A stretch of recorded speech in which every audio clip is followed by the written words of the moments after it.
नमस्कार, मैं doctor Arshi Iqbal Arshi fertility and IVF research institute से मैं एक फर्टिलिटी कंसल्टेंट यानी कि आईवीएफ सीनियर कंसल्टेंट हूँ। और आज मैं आप लोगों के लिए एक बहुत अच्छा टॉपिक लेके आई हूँ, जिसमें कि बहुत सी महिलाओं का अक्सर ये सवाल रहता है कि हमारे अंडे कम हैं तो ये बन नहीं सकते, इनकी गिनती बढ़ाई नहीं जा सकती।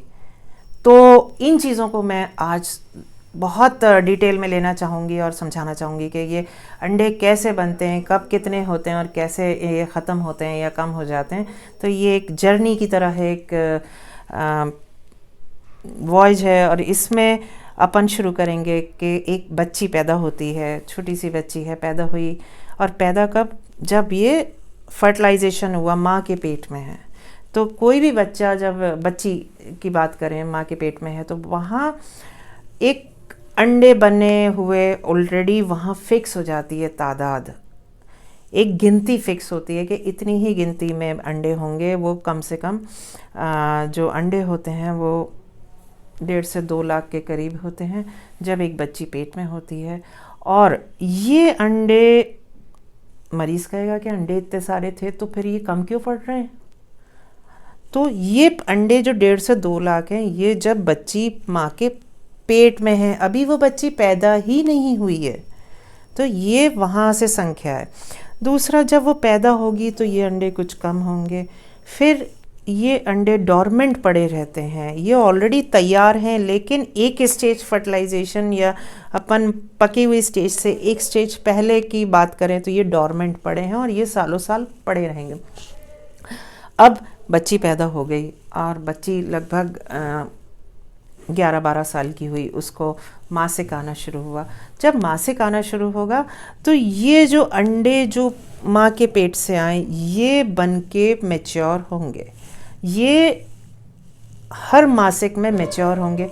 तो हर मासिक में ऐसा नहीं है, आपका सवाल एक दिमाग में आएगा कि मेरे पास 1.25 लाख थे, तो अब 1.25 लाख से बच्चे कितने अंडे होंगे जो एक 10-12 साल पड़े रहे? तो ये लगभग 50-60 हज़ार के करीब बचे। अब यहाँ इन अंडों में से हर महीने मासिक आना है, तो हर महीने 300 से 400 अंडे आपके ख़त्म हो जाते हैं। उसमें से जो 3 से 4 अंडे सिलेक्ट हुए और उसमें से जो मैच्योरेशन तक गया, वो केवल 1 अंडा जाएगा। तो हर मासिक में लगभग ये एक अंदाज़न वो है कि 300 से 500 अंडे ख़त्म हो गए। तो जब एक बच्ची को महीना आना शुरू हुआ, वहाँ पे जो अंडे की तादाद थी वो 50 से 60 हज़ार बची। अब हर मासिक में 400 से 500 अंडे ख़राब हुए, केवल 1 अंडा पक के आगे मैच्योर हुआ।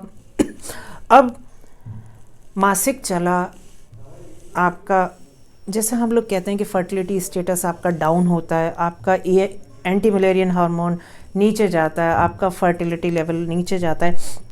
तो ये जो क्रम शुरू हुआ था 11-12 साल की उम्र में, वो 30 साल के बाद एकदम तेज़ी से आपका जो एक स्टोर था अंडों का, वो ख़त्म होता जा रहा है। आप ही हिसाब लगाइए कि 20 साल में हर महीने 500 अंडे निकल रहे हैं या 300 अंडे ख़राब हो रहे हैं, ख़त्म हो रहे हैं।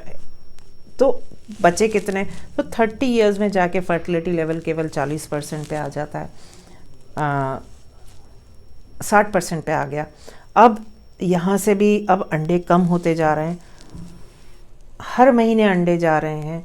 35 साल की उम्र में ये केवल 40% बचता है और 38 पे लगभग 20% या 20 से 10 के बीच में रहेगा, और 40 के बाद तो ये 10 ही बचता है। तो जो बहुत अच्छे अंडे थे, जिनकी क्वालिटी अच्छी थी, शुरुआत में सबसे अच्छी खपत आती है, तो वो शुरू में आ गए। 30 साल के बाद एक एवरेज वाले अंडे आ गए, और 35 साल के बाद अब जो भी हैं वो निकल रहे हैं, क्योंकि भगवान की जो संरचना है वो ये है कि एक मैक्सिमम जो फर्टाइल पीरियड है वो हमारे 20s में रहता है। मैक्सिमम फर्टिलिटी लेवल्स हमारे 20s में है, तो 20 से 30 साल के वर्ष में के बीच में रहा। अब कई बार किसी कारणवश बच्चा नहीं पैदा हुआ या नहीं लग पाया या शादी नहीं हुई या जो भी सामाजिक परिस्थिति रही हो, और मरीज़ लेट आया। अब मेरे पास आया, मैंने कुछ जांचें करी, जांचें करने में मैंने उसको कुछ खून की जांचें कराई जिसमें AMH है, और मैंने उससे कहा कि आपका ओवेरियन रिजर्व लो आ रहा है, 1 से कम आ रहा है तो काफ़ी, तो मरीज़ कहता है कि मैडम कोई बात नहीं, आप दवा दे दीजिए, तो ये अंडे की गिनती बढ़ा दीजिए।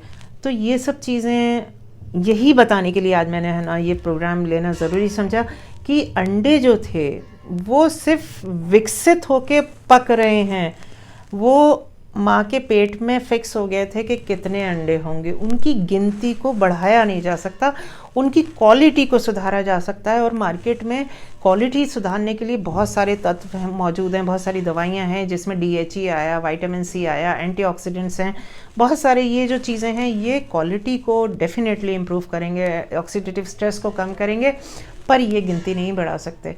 तो एक महिला के शरीर में जो अंडों की गिनती है वो फिक्स है, वो हर महीने जा रही है, ख़त्म हो रही है, और उसकी वजह से उसका स्टेटस काफ़ी डाउन चला जाता है।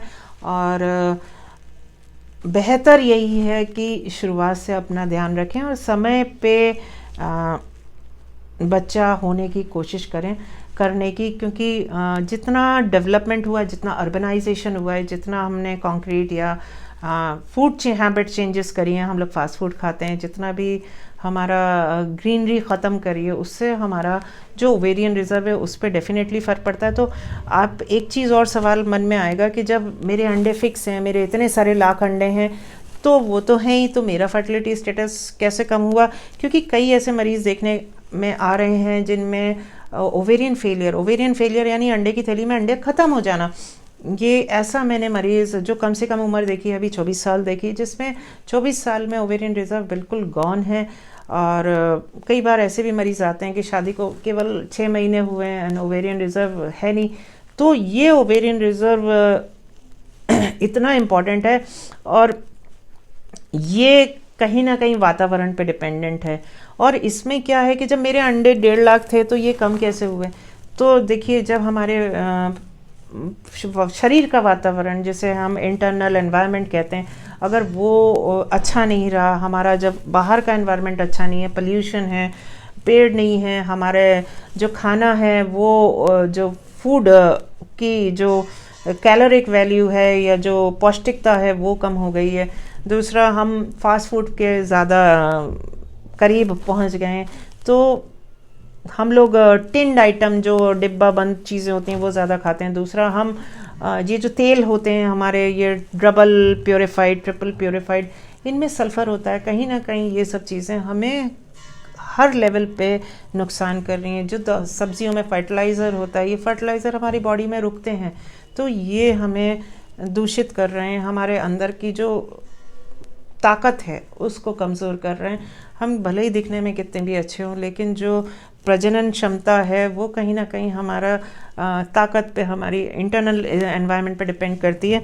और इन सब चीज़ों को, इसीलिए मैं बार बार एक ही चीज़ बोलती हूँ कि अपना मानसिक संतुलन बनाए रखें, और योगा, प्राणायाम, वॉक, वज़न को कंट्रोल में रखें, कुदरत के ज़्यादा पास रहें, सात्विक भोजन खाएं, ज़्यादा बाज़ार की चीज़ों का सेवन ना करें।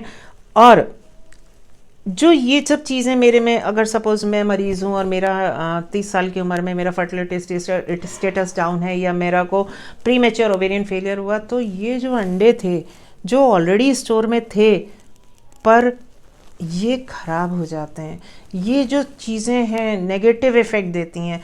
तो जो मेरे अंडे महीने के सपोज़ 300 से 500 अंडे निकले और वेटेड, तो इसके अलावा बाकी अंडों की क्वालिटी इतनी डाउन हो जाती है कि वो इस लायक ही नहीं बचते कि वो मासिक में निकलें और वो पार्ट ले सकें। एक तरह से जैसे एक रेस है, उसमें आप पार्टिसिपेट कर रहे हैं, तो वो आप पार्टिसिपेट करने लायक नहीं है कि आप उस रेस के लायक ही नहीं बचे, तो वो डिजेनरेट हो जाते हैं। इसलिए हमेशा अपने स्वास्थ्य को लेके वर्क करें। लड़कियों के लिए बहुत ज़रूरी है कि वो अपना रिजुविनेशन या अपना डाइट पे ध्यान दें। डाइट मतलब कम नहीं खाना, व्यवस्थित संतुलित भोजन खाना सबसे ज़्यादा ज़रूरी है।